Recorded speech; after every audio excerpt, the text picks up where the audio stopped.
these days Jesus went out to the mountainside to pray and spent the night praying to God. The next verse is 17. He went down with them and stood on a level place. A large crowd of his disciples was there, and a great number of people from all over Judea, from Jerusalem and from the coast of Tyre and Sidon. And the last one this morning is from chapter 7, verse 1. When Jesus had finished saying all of this in the hearing of the people, he entered Capernaum.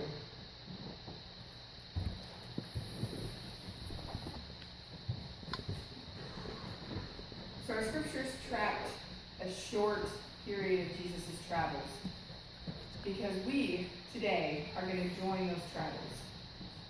We are already part of the crowd. As my sermon changed and altered this week, the title really should have changed from One Day on the Road to On the Road with Jesus, because we're going to spend more than one day on the road with him. It is my fault for not correcting that name, Cheryl, no. But today we stand in the crowd. First, let's look at Jesus' face. Last week we discussed what the man looked like. He was about 5'1", with unkempt hair and beard. He was skinny from constant travels and unavailability of consistent sources of food. He had dark hair, he had dark eyes, he had dark skin. Be in the crowd today. Take a deep breath. Let your imagination flow a little bit today, and let's sit in the crowd and see his face. Be a resident of Gennesaret, or Gennesaret. Truthfully, you can't even find online how to pronounce that word, so I'm going to go with Gennesaret. Be a resident of that place, a lush, garden-like region on the Sea of Galilee where you had access to plenty of food and clean water. Your life was a lot like the most comfortable parts of the California coastline, where most of your days were spent in moderate, comfortable weather. This man, see his face. He shows up in your town and begins speaking. He's standing on the edge of the sea and he's preaching the word of God. There are fishermen out in boats. That's every day in this area, where farming and fishing are common ways to make a good living. The crowd on the shore grows to the point that Jesus asks a stranger if he can use his boat to go offshore a little and address the crowd. The man agrees, and you watch as Jesus gets into the boat with this man, Simon. You've known him for years. And Simon pushes off the coast a little. Now that everyone can see Jesus, you all sit down on the ground and listen intently so that you can hear what he is saying. You're sitting on the ground and you're listening to Jesus. Hear what his voice would sound like. See how he carries himself in the boat as it sways gently back and forth. After he finishes his sermon, you watch as he turns and begins to speak to fishermen in a boat close to the one he's standing in. They've been working while Jesus has been speaking, but haven't caught a thing. You thought you heard that he was a carpenter, so you're not sure why he's giving these fishermen directions or why he thinks he would know more than they would, but he tells them to go fish in a different spot. And as soon as they follow his instructions, their boat fills with fish, and they have more fish than they can carry. Simon, who's on the boat with Jesus and who you've known forever, suddenly falls at his feet and begins to worship him. This seems miraculous, but you're not sure. Perhaps these men were just fishing in the wrong place. But then again, how would Jesus know where to tell these men to fish? Because he's not a fisherman. Was it a lucky guess? Maybe.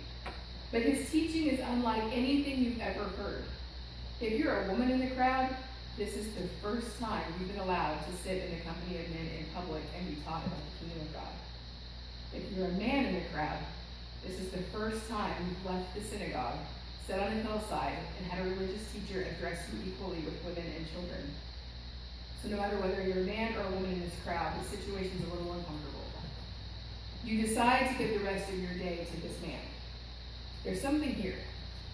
You're not sure what it is, but you decide you have enough work, you've done enough work for the day, and you decide to see where this teacher leads just for the day. Obviously, you'll go home tonight. You're not a crazy person. You're a regular person with responsibilities and a family. You're just going to see what he has to say today. And then you'll go home and share it with your family. You get up and you begin to walk. You can't get right next to Jesus, but you're close enough to hear what he's saying and what he's doing. I don't know if you look at the pictures back there, but you're most likely walking on rocky ground, covered in moss, grassy areas, rocky areas, back and forth. As you walk, you hear a leper approaching. You know it's a leper because he's required by law to yell out unclean as he walks among general public. While you're used to this and you begin to move out of the way so you won't encounter the highly contagious disease, Jesus continues straight ahead. What is he thinking? You don't know, but you watch and you listen. When the man looks up and sees Jesus, he falls at his feet and asks for healing. What happens next causes you to panic. Jesus reaches out and touches the man. Does he not know what leprosy is? Jesus, what are you thinking? You'll be shunned. Your ministry is over. But then something begins to happen. The sores, right before your eyes, begin to heal. What? This man can heal leprosy. You actually hear Jesus tell the man not to tell anyone else what happened, but why? This Jesus person is the strangest, most intriguing person you've ever encountered. As you continue following Jesus, you end up being smashed into a small house that has offered to host Jesus. Although the weather is mild, it's very warm because you have so many people crammed into a small space. You're listening to Jesus preach to Pharisees and teachers of the law, which this alone makes you uncomfortable when you suddenly hear commotion coming from overhead. As you look up, dust falls into your eyes. You and other people around you are trying to push out of the room. It's hard to get others to move, but someone is actually breaking into the room through the roof. You watch in amazement as the paralyzed man is lowered into the room, into this packed room where there is no more space. And the man asks Jesus for healing. In this room, full of religious law enforcement, Jesus tells the paralyzed man that his sins are forgiven. You have to stop yourself from making a noise of surprise. Does Jesus not know who these men are? Does he not know what they can do to him? Sure enough, the Pharisees begin to question Jesus. This cannot go without a response, and Jesus responds to them by healing the paralyzed man, right there in front of everybody. This is someone that everybody in town has known has been paralyzed for years, and he just stood up and walked out of the room. What is happening? You eat with Jesus at a tax collector's house. Again, you don't understand this choice. This man makes choices that you just don't understand. Anytime you want to question him, though, he'll give you a teaching that blows your mind and makes everything make sense. And so you keep listening and you keep following. And as you're sitting on the floor of that tax collector's house around a low table, you hear Jesus treat this tax collector, this social outcast presented by everyone, as though he is just as worthy to have a relationship with God as the most devout rabbi. This seems to be the theme of his message, that God loves everyone and that religious acts are not the answer, that a life of love is the answer, because the love will make the religious acts happen naturally. This is hard to accept for you, a devout Jew, because it goes against everything you've been taught your entire life, but it is so compelling, so you keep listening. On this journey, you've been dropping where you land and sleeping. Some nights you're able to find an actual bed, some nights you sleep where you are. There is such a large crowd following Jesus now that the small towns are not able to accommodate everyone. This evening, Jesus has gone up the side of the mountain to pray. You follow and you wait. Over the course of the last few days, you've been hanging on Jesus' every word and his every action, but tonight, you wait. And you wait. Finally, your waiting pays off. You listen as Jesus teaches on subjects such as fasting. He offers blessings for those that are lowly and warnings for those that are lofty. You hear him explain the law of the Sabbath in a way that makes the day holy again, instead of an oppressive day, the day you're most likely to be arrested for breaking the law. He teaches you about refraining from judging other people, how God creates fruitful lives with regular people, and how to build a solid, stable life. Everything you've been taught about your relationship with God begins to get turned upside down. You begin to realize that the law was given to help establish a holy nation, to set people free from being oppressed by other men. And you realize that what has happened is that your faith has been turned against you by men who want to be as powerful as God, and in fact have wanted to take freedom away from the multitudes by lifting themselves up as enforcers of the law. Your whole world perspective has shifted. You are a different person now. Still not sure what to do about it. You lose track of how much time has passed. You had planned to go home that first night and report back about this man, let your friends and family and neighbors in on the latest news about this supposed Messiah. But here you are, days later, unable to leave. Still not sure what you will tell those who wait back home.